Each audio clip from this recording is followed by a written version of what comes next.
Hello, I'm Jonasz Rewiński. Welcome on board the Eastern Express. And as always, I hope you enjoy the journey ahead. So today we're heading to the crossroads, where Turkey is attempting to keep both the West and Russia happy at the same time.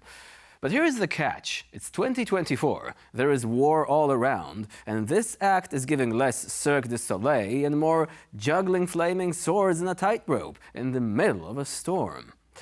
And surprise, surprise, things are starting to slip. Trade between Russia and Turkey has been steadily declining in 2024, and that's just one of the symptoms. What are the other symptoms then, and are there any truly contributing factors to the deterioration of the ties between Ankara and Moscow? Well, let's waste no time. Here is our latest report, which will allow you to find out more. Turkey's relationship with Russia has intensified amid deteriorating ties with the United States and some European nations, challenging its image as a steadfast NATO ally. This evolving dynamic has positioned Turkey as a mediator in the Ukraine conflict, highlighted by its involvement in the 2022 grain deal and complex prisoner exchanges, which included the release of Western hostages. Such engagements suggest Turkey's potential role in future peacemaking efforts. Despite its NATO membership, Turkey's growing cooperation with Russia raises concerns among Western allies, especially as they strive for unity against Russian aggression. Historically, Turkey and Russia have navigated a complicated relationship, shaped by rivalry and mutual interest. Recent geopolitical shifts have further aligned their interests, allowing them to pursue shared goals despite differing agendas in regions like Syria and Libya. Turkey's deepening ties with Russia, particularly in the security and energy sectors, stem from its desire for autonomy and economic benefits. This aligns with President Erdogan's efforts to reposition Turkey's global stance, distancing it from Western-centric policies. Notably, Turkey's purchase of the Russian S-400 missile system and aspirations to join BRICS highlight tensions with NATO commitments. Amid the Ukraine conflict, Turkey balanced its interests, condemning Russia's actions while maintaining economic ties and facilitating negotiations between the warring parties. Its proactive stance in diplomacy, exemplified by the successful grain deal, has reinforced Turkey's emerging role on the international stage, though it remains crucial for Turkey to navigate its relationships with both Russia and its NATO allies moving forward. And now, as always, it's time to take a look at the issue in greater detail. Much of what we will cover in this section is happening thanks largely to Western sanctions targeting Russia's economy. Those sanctions, of course, are part of the global response to Russia's ongoing war in Ukraine. And it's not just a little dip. Exports to Russia from Turkey have shrunk by a whopping 28% compared to last year. That is a significant hit, especially when you consider that before the war, Turkish exports to Russia were on a solid upward trajectory.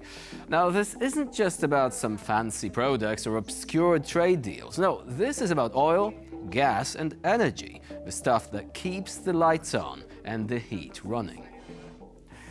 Ankara is heavily reliant on Russian energy, which is awkward, to say the least, especially when you are, well, I don't know, NATO's second largest military power, perhaps? Because, yes, while Turkey has been aligning itself more with the United States and its allies, Ankara hasn't exactly been keen to reduce its energy dependence on Moscow.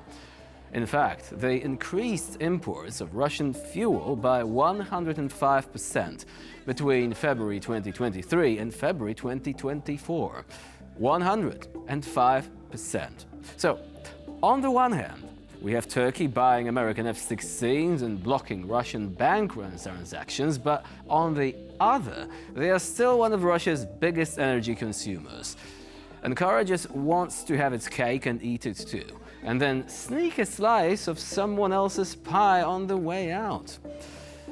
As much as these maneuvers could be called playing all sides, it could also be called walking directly into a minefield.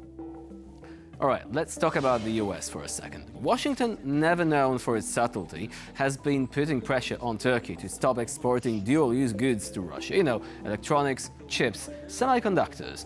The kinds of things that could help Moscow build weapons while it's waging war against Ukraine.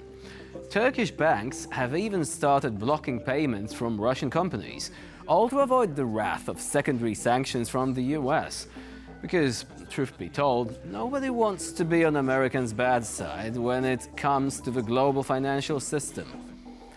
Ankara knows that cutting off access to the US dollar is like asking someone to hold their breath underwater indefinitely. The real question is, how long can Turkey keep playing both sides? On the one hand, they are signaling a pivot towards the West, with President Erdogan making all the right moves. On the other hand, Putin has postponed his visits to Ankara multiple times this year. This awkward moment when a friend keeps saying they will drop by, but something always comes up.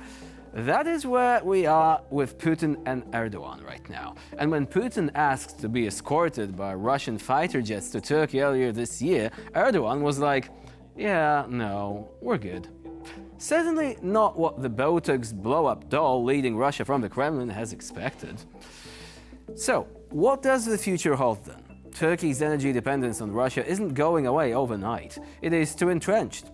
Russia needs Turkey for its energy exports, and they need Russian gas to keep the lights on. It is a stalemate, but not the good kind, where everyone walks away happy. And now, here to shed more light on this story, we've invited İlkan Dalkuç, director at Daktilo 1984. Hello and welcome to Eastern Express. Good to be here, sir. So to say that Turkey's position vis-à-vis Russia on the one hand and NATO on the other is rather ambiguous is to say nothing at all. And much has been said about the attempts by Turkey to try and get the best out of both relationships. But at this present stage, do you think that Turkey's current attitude is more helpful towards NATO, or is it becoming increasingly a problem? Actually, Turkey is restating itself in its former place, because as we all know, that Turkey is a long-lasting Western ally in nearly 70 years. But in the last 10 years, actually, Turkey put itself in a different position in the international stage after after the 2016 coup attempt, after the situation and escalation of PKK in Syria, and confrontation between United States and Turkey in some domestic and foreign issues, Turkish position is actually leaning towards eastern direction and leaning towards Russia. But in the end, Turkey's strategic interests are really relying on the West. So Turkey actually re-establishing itself in a position more leaning to West. But would you say that these were the mistakes made by the Western leadership, specifically the United States, that might have pushed Turkey a bit further away from the usual equilibrium, as you said, into perhaps not Moscow's embrace, because that would have been saying too much, but encouraging it to hedge its bets, right? To maintain good relationships with both sides. Or would you say there were also some other factors at play, such as, for example, domestic policy factors in Turkey itself? Yes, actually, for example, yesterday Fethullah Gülen died. I mean, he was a important factor in Turkish-United States relations, and he is a religious cleric, and he's behind a coup attempt in Turkey. And U.S. is actually has very strong connections with him. He died in Pennsylvania in United States. So and United States support on PKK in Syria is also very concerning for Turkey, and these two issues are important for Turkish interests. Other than that, Turkey will never be a partner of West, like for example Poland. Turkey will always find its own place between West and the East, but Turkey will always lean to Western side. But Turkey also has certain incentives to maintain good relations with Putin, despite what's going on in Ukraine. And one of these is the energy sector. Can you tell us more about why Turkey, to some extent, simply cannot afford to turn its back on Moscow totally? Actually, Turkey is importing most of its natural gas from Russia, and Turkey is also a serious importer of oil. Also, Turkish imports from Russia and Turkish-Russian relations concerning trade is very strong.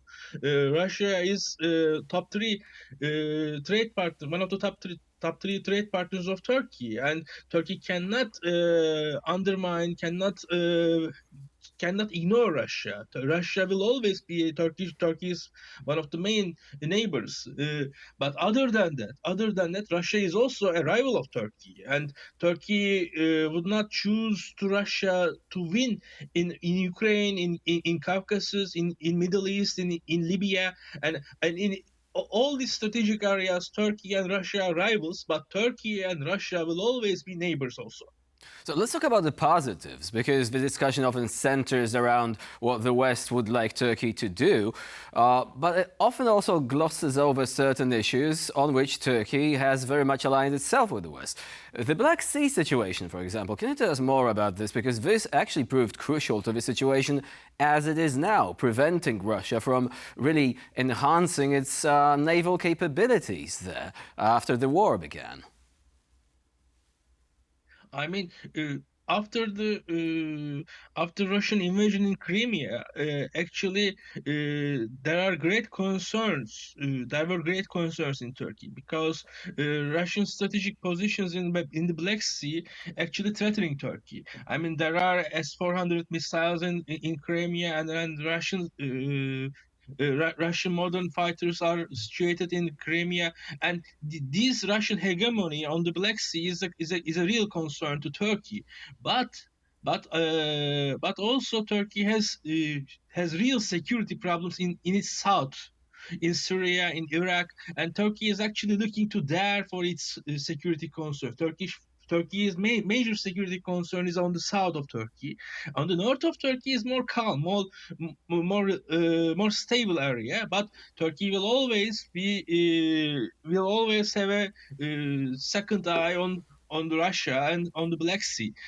Russian hegemony on the Black Sea, Russian possible hegemony on the Black Sea, with regard after its possible victory on Ukraine is a real concern to Turkey. Turkey would never want a victorious Russia on Ukraine front. So would you say that the best approach, insofar as the West is concerned, is to offer incentives? Because there is a tendency for political leaders to get angry at their allies. Like members of the European Union, for example, frequently get angry at Viktor Orban and Hungary because Hungary has undertaken certain obligations and now it's walking back on them in certain respects. But Turkey, being outside of the EU, being, of course, a NATO member, but also a country that has a very specific, very unique position, would you say that in this case, it would be better to avoid any angry statements, avoid demands, and instead think, okay, so what can we do to offer incentives which Turkey could look at and say, actually, this makes more sense than cooperating with Russia further in similar areas? I mean, we are talking in nearly 5 minutes, and we talk about in last couple of years. We all know that Turkey has suffered some serious restrictions from importing military products from Western countries, especially from European countries and United States. I mean, It is actually under as we all, sanctions, as right? There are certain sanctions in place, yeah, and people often forget about them. yeah. I mean, not real sanctions, but they are basically sanctions. They are not official sanctions, but we all know that Germany and United States of unofficially not allow to export their firms to Turkey. security, the defense firms to Turkey, and these are crucial products. I mean, we are talking about Eurofighters, we are talking about serious engines, we are talking about some some also. Some also strategic things we are talking. For example, Turkey is building a nuclear center, and Turkey cannot obtain some of parts from Germany. And we all know that Turkey is suffering a hidden embargo from Germany, and this kind of situations actually push Turkey to the Russian side. Yeah. So would you say that there could be mutually beneficial, perhaps not a single deal, but a system of agreements, whereby, for example, these restrictions will be gradually lifted? On the other hand, well, Turkey would probably have to think about the S-400s, right? Because this is a problem that has actually caused a certain deterioration in military cooperation. These are Russian anti-aircraft systems. As the war in Ukraine proved, they are not the best in the industry. There are problems with them, but also it's a NATO member buying Russian systems. So would you think Turkey would be prepared to let go of these systems and in exchange consider once again, for the West to consider allowing Turkey into its own military programs as a NATO member? After all, we're still talking a NATO country here, right? Mm-hmm. That's a real possibility. I am pretty sure that Turkey is open to a lot of different options. I'm pretty sure about it. I'm definitely sure about it. I mean, Turkey can position them within a NATO base in Turkey. Turkey can position themselves outside Turkey. Turkey can position Turkey maybe. Even there is a possibility of reselling back to them to Russia. I mean, there are lots of possibilities. If we want a solution in that regard, I'm pretty sure that every part of this every part of this dilemma can be solved very smoothly. There are lots of possibilities to solve this situation. So there are many opportunities to explore, and this is, of course, just a fraction of a very complex relationship between the West, between Turkey and Russia, something that will need to be explored further if the question of regional security is actually to be addressed properly. Ankara Dalkuch was our guest today here on TVP World. Thank you very much for joining us and for sharing your insight. Always good to be here, sir. And now we're moving on to Eastern Newsflash, a series of all the other stories from the East that you really don't want to miss. Poland has formally requested access to the classified sections of Ukraine's recently revealed victory plan. Ukrainian President Volodymyr Zelensky's plan includes 5 public points and 3 confidential annexes addressing NATO membership, strengthening defense capabilities, and post-war strategies involving US and EU cooperation.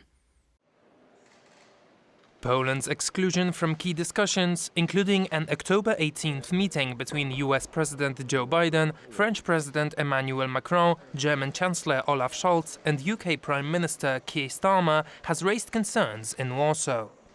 Poland's Deputy Foreign Minister Władysław Teofil Bartoszewski noted Poland's significant early military contributions to Ukraine, contrasting its actions with slower responses from other European countries. Zelensky reportedly shared the plan only with nations capable of providing crucial support, leading Poland to push for access. Bartoszewski emphasized the importance of Polish involvement in Ukraine's future reconstruction and confirmed that diplomatic discussions with Kiev would continue. Yulia Navalnaya, the widow of Russian opposition leader Alexei Navalny, announced her intention to run for president of Russia once free and fair elections become possible. Ahead of the publishing of her husband's posthumous memoir, Patriot, Navalnaya declared her goal to bring political change to Russia and vowed to oppose Vladimir Putin. If I will come back to Russia, I will participate in the elections. Living in exile, Navalnaya has continued her husband's activism since his death in a penal colony in February under unclear circumstances. Navalny had been serving a 19-year sentence for organizing an extremist group. In July, Russian authorities charged Navalnaya with participating in an extremist organization. Navalnaya criticized Putin's regime and called for him to face trial, expressing a desire for him to endure the same harsh prison conditions her husband experienced. She also revealed that her team had uncovered evidence related to Navalny's death, promising to release those findings in the future. Several Western governments have called for an independent investigation into Navalny's death, though the Kremlin denies involvement. Fethullah Gulen, a US-based Muslim cleric and former ally of Turkish President Recep Tayyip Erdogan, passed away at the age of 83. He was accused by the Turkish government of orchestrating the failed 2016 coup attempt, during which 250 people were killed. Gulen, who had been living in exile in the US since 1999, was stripped of his Turkish citizenship in 2017. Turkey responded to the attempted coup with mass arrests and dismissals targeting Gulen's network, Hizmet, which Ankara designated a terrorist organization. Gulen denied any involvement in the coup. Turkey's crackdown extended to countries where Hizmet-affiliated institutions operated, leading to strained international relations and abductions of individuals linked to Gulen. Despite his death, the legacy of the conflict between Gulen and Erdogan continues to impact Turkish politics and international relations. Independent investigators noted similarities between Russia's actions in Ukraine and the Wagner mercenary group's operations in Africa, where military aid is exchanged for control of natural resources. Reportedly, the clan formed around the Chechen leader Ramzan Kadyrov is profiting from the occupation of the steel plant in Mariupol. In August, Russia further strengthened its hold on Mariupol by opening a new railway line that cuts transportation routes by 300 kilometers.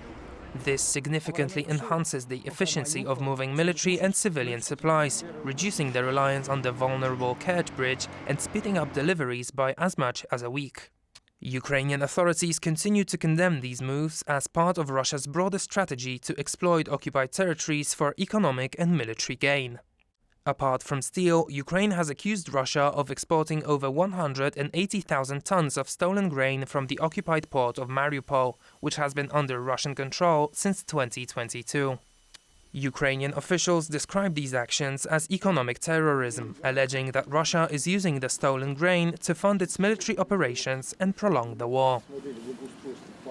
And for this episode of Eastern Express, it's the end of the line. Please stay with us here on TVP World for more latest news and updates. I'm Jonasz Rewiński. Bye for now.